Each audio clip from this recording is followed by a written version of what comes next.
중수로 원자로인 월성원전 2, 3, 4호기는 내년부터 2029년까지 순차적으로 운영 허가 기간이 끝나 원자로 폐로 절차에 들어가야 합니다. 그런데 한국수력원자력이 지난해부터 월성 2, 3, 4호기를 10년 더 가동하겠다며 수명 연장을 위한 절차를 밟고 있는데요.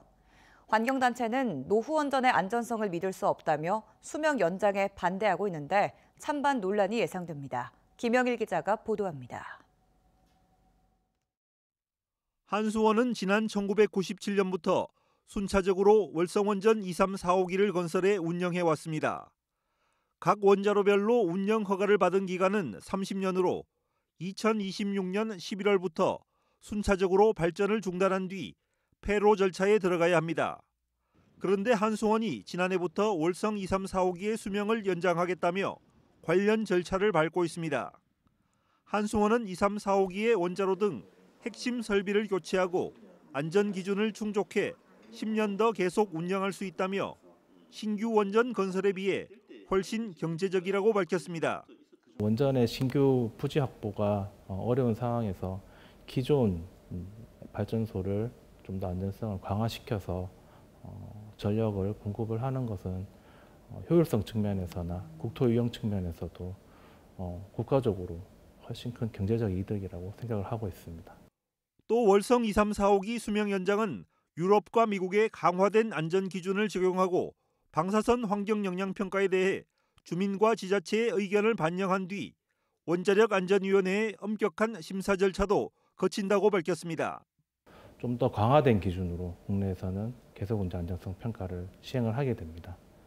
이 안정성 평가를 원안위에서 평가를 한 후에 심사가 완료되면 거기에서 도출된 안전성 증진 사항들을 발전소에 적용을 하고 계속운전을 추진을 할 계획입니다. 하지만 수명 연장에 반대하는 시민 환경단체들은 30년이나 사용한 노후 원전의 안전을 담보할 수 없다고 주장하고 있습니다.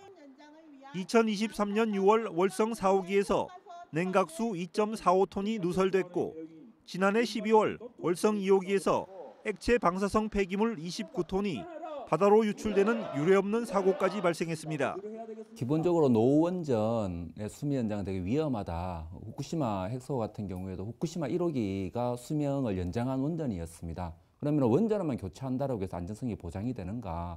이 30년 수명에 맞추어서 주변 기기들이 다 설계가 되었기 때문에 더구나 혼란스러운 탄핵 정국으로 정부와 정치권이 제기능을 하지 못하는 상황에서 월성 2, 3, 4호기의 수명 연장이 졸속으로 추진되어서는 안 된다는 입장입니다.